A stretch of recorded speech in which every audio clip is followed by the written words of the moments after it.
brushed Dunlop tires are going on our car, and it puts a huge smile on my face seeing our Fanatec by Team Black Falcon Porsche 992 GT3 Cup back on the grid again at NLS 7 after having suffered some damage at 24 hours of Nürburgring.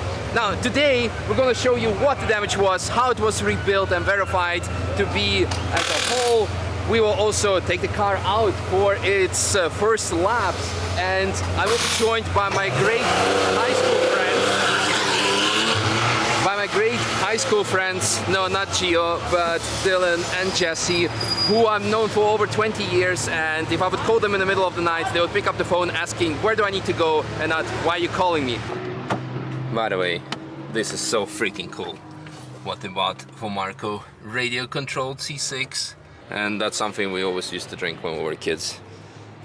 Anyway, that aside, before we do that, I want to say massive thank you for everyone who's making all of this possible. First of all, you guys, and if you want to support us or to come shake our hands, tomorrow at 10 o'clock on Saturday, we'll be hosting a meet and greet with all the drivers at Racestrato.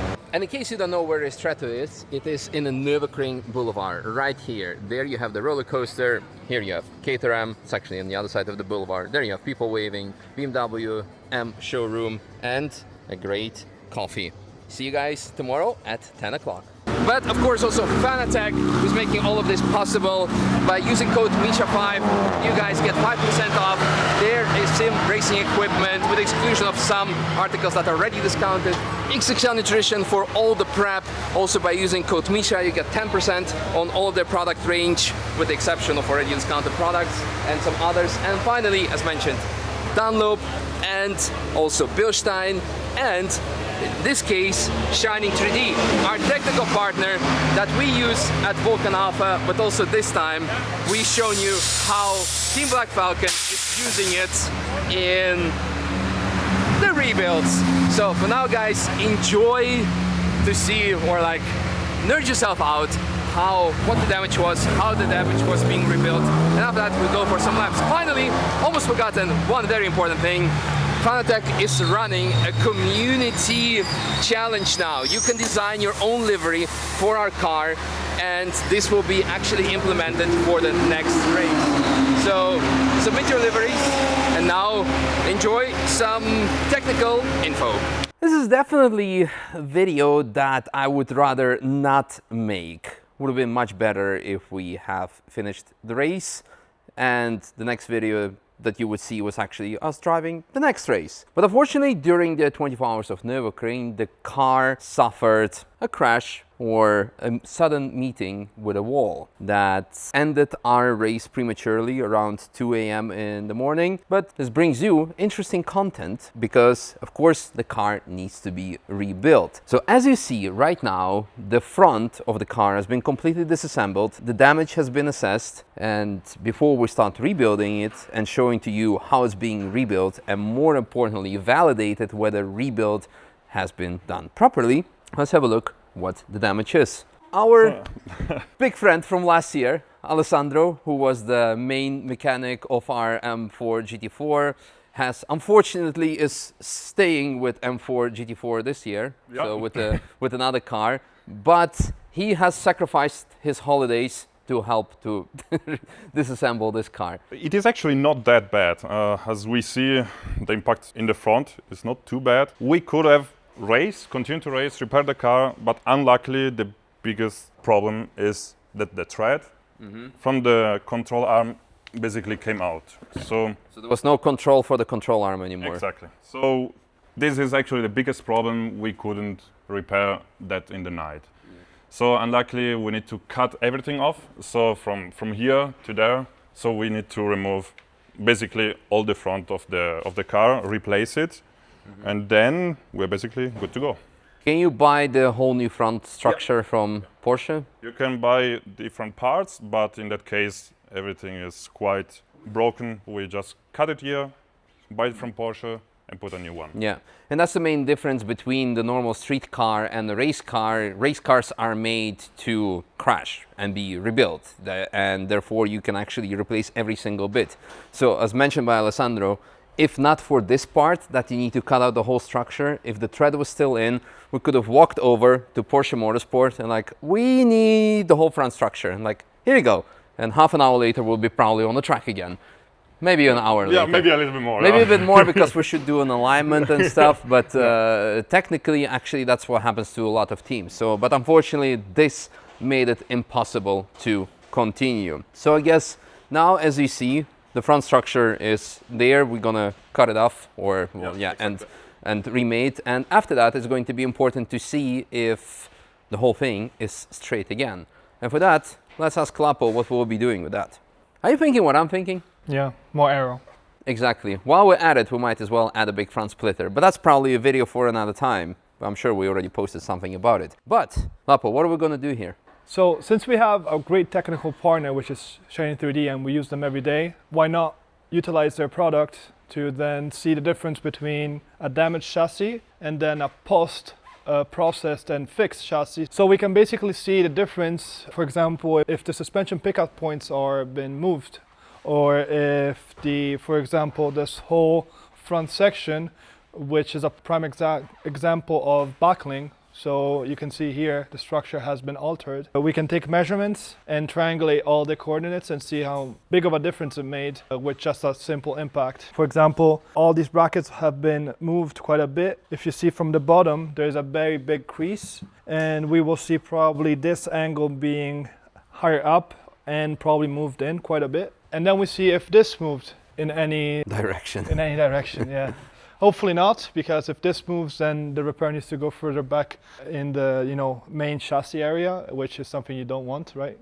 Nope. So ideally, we should see symmetrical measurements until here, basically. Mm-hmm. So all this side should be the same as this side, and then all the front side, we'll see the difference between the fixed section and the old scan. So we're going to overlay it, of course, scan before and after. So in simple terms, what we're going to do, we're going to scan the whole car. We're going to overlay left and right side because cars are made symmetrical for the chassis geometry. They're never going to be exactly 100%. the same. That's why you have shims. That's why you have adjustment. If you had the perfect car, you would have no. You wouldn't need shims. You wouldn't need adjustment. It's not going to be 100%, but relatively close to each other. And then you see where the deviation is, that's where the damage starts. And that's from where you need to replace.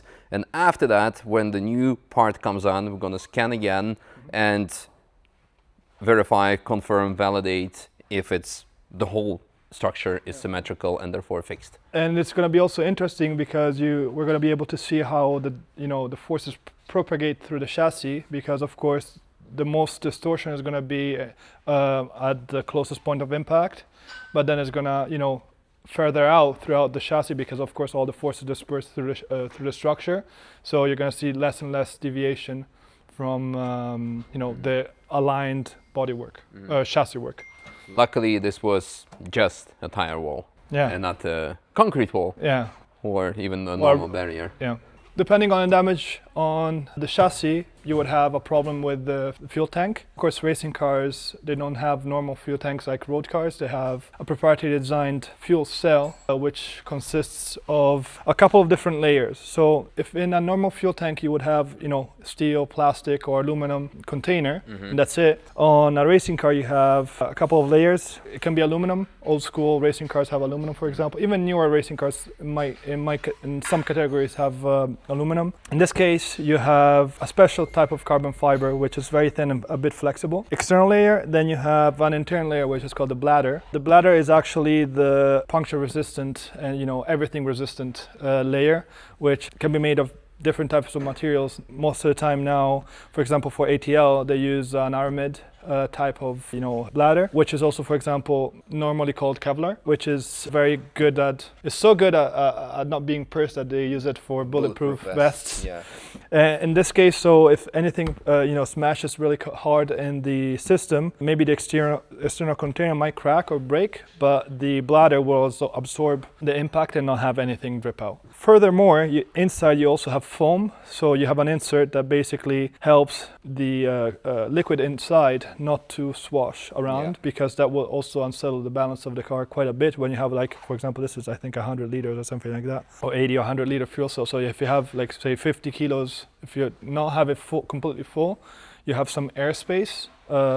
If you don't have foam, that space, the liquid wants to go in that direction, so you might have like 30 kilos smashing on each side, and that will create transfer load, which then makes the car a bit less fun to to drive, which in a racing scenario, you know, even the small things can, you know, distract you or make you, you know, lose control, and you need precision. So foam inside basically takes up all the space and gives you still the same exact, almost the same exact volumetric efficiency, but it also stops the swashing, which is, you know, quite nice. And now, in simple terms explained, the reason why I want to bring this up is because for many people, including myself in the past, fuel tank, how important or simple can it be? But in this case, we're speaking about safety.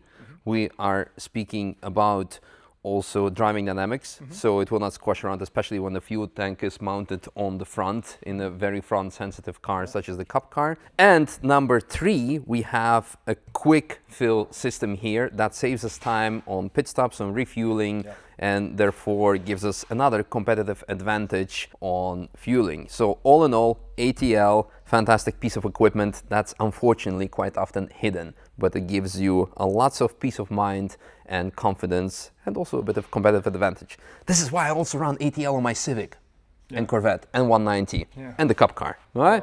Well, let's get cracking. Fast forward, and the car is nearly assembled. It just needs a couple of more layers of foil to give it its identical livery. Although next time the car will get a completely different livery that has been designed by one of you. But that's a story for another time. The main important bit is when the car came back from the body shop, unfortunately Lapo and I were out of town, so we couldn't do the scan. But luckily, Black Falcon themselves are also using Shining 3D, so they've done all the scanning that you can see on all this fancy B-roll. But now we can actually look at the results. The damage. Yeah, so Lapo, walk us through what are we looking at here. And by the way, the Cup car is cool, but the 14-year-old me is screaming from excitement by seeing Alienware laptop. This is not like endorsement, but the OGs know. This is like, oh my God, Black Falcon is really top notch. All right, so what do we have? I see the big dent, so I guess that's the scan of the damage. So this we also scanned together. Yep. And this is the damaged section of the chassis. So you can see here, of course, the dent. We had some creasing in some spots, and also the damaged suspension mount here that I remember. There you go. I'm not the best with mouse. Yeah, that's the biggest that was problem. That basically that part what eliminated us from continuing the 24 hours of the race. That couldn't be fixed in time.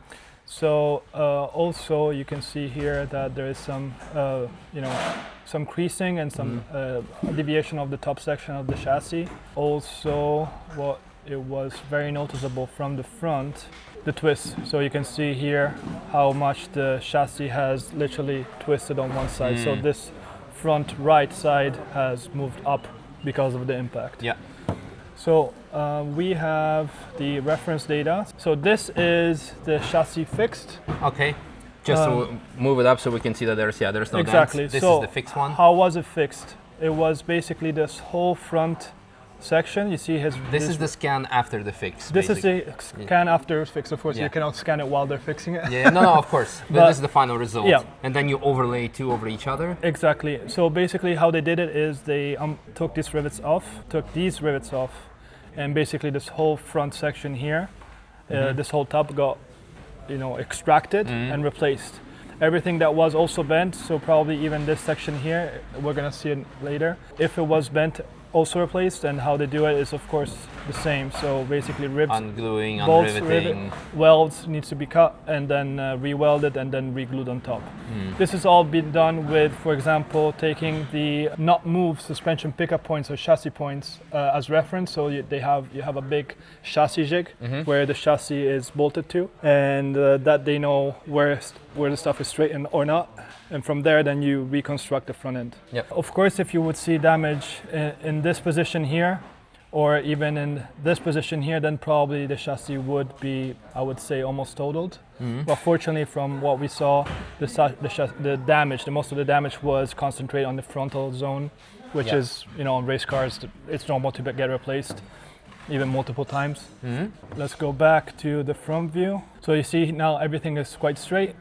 We will open up the damage section. So gray is correct, and blue is the old, and you will see how much the chassis has moved.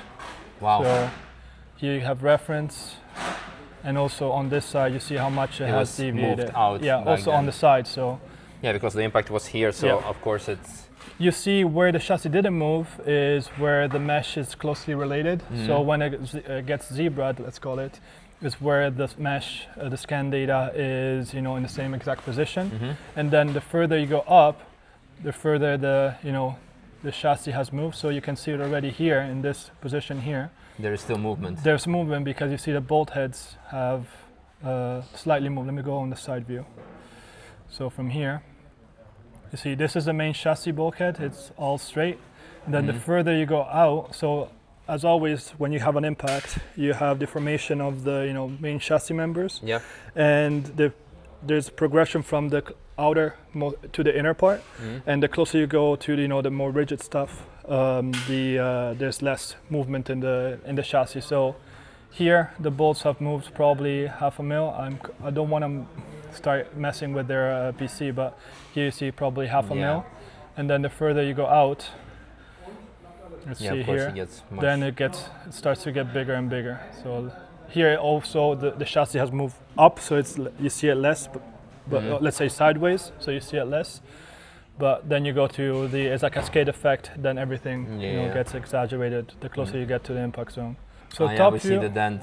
Yeah. there you go. So here you see the big dent. So, and if I compare it, you would see now we're going to have a zone of deviation from between each other. So now we're seeing the deviation of between the most impacted zone and the less. So you can move you should in theory be able to move this.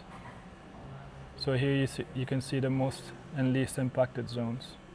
If I go on red, so it shows all of it. So basically, if you don't see it, it's because it clips out and it's the deviation was so great.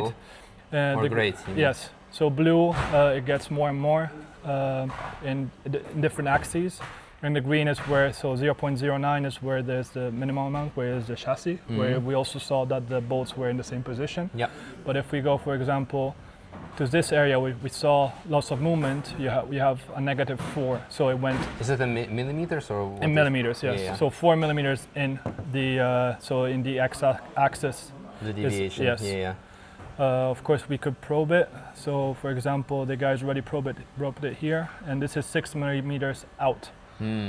So, depending on, of course, where you look at it, there's less or more. It shows basically to explain it a bit maybe easier properly. So what you see, the blue is how much it dents in, and towards out. The red, Yes. it goes towards out. Exactly. So you can see where it goes from the axis. Let me see here. So here you see exactly the movement.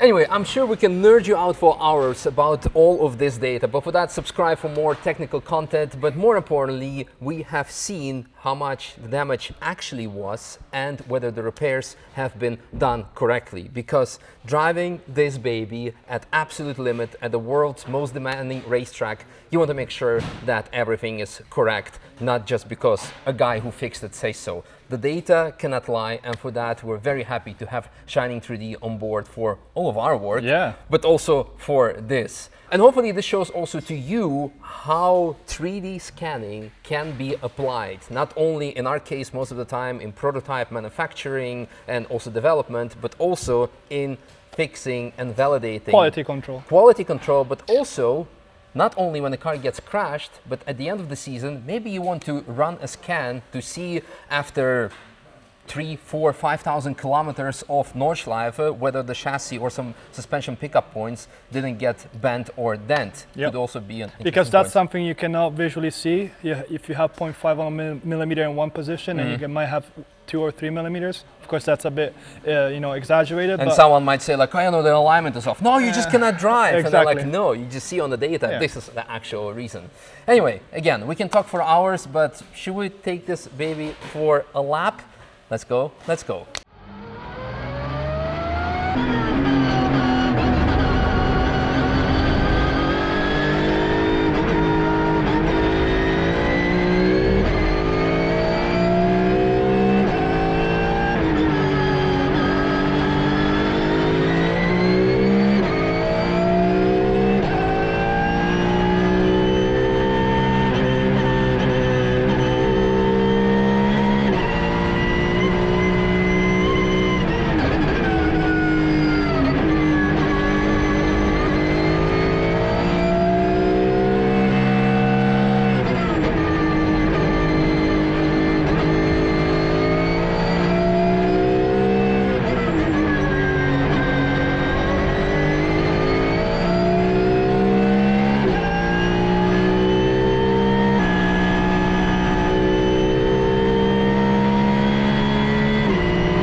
drove on Monday our taxi car, which had a big front splitter, so it needs to get used to a bit of understeer and also BOP on the passenger side. You feel those extra 80 up to 100 or more sometimes kilos, but it's amazing. So I'm very looking forward to tomorrow's 6-hour race, not the like Euro 4. It's going to be lots and lots of fun. And by the way, our teammate Manuel Metzger is running another XXL Nutrition car. I wonder whether Manuel Metzger is going to be overtaking Manuel Metzger tomorrow. As long as Manuel Metzger doesn't crash into Manuel Metzger, I think we're all good. Hello, again, thanks for watching. Check out the link in the video description. I will try to include it tomorrow morning for the live stream, the live onboard. Also, as mentioned, at 10 o'clock we're going to be having meet and greet. And yeah, stay tuned, follow.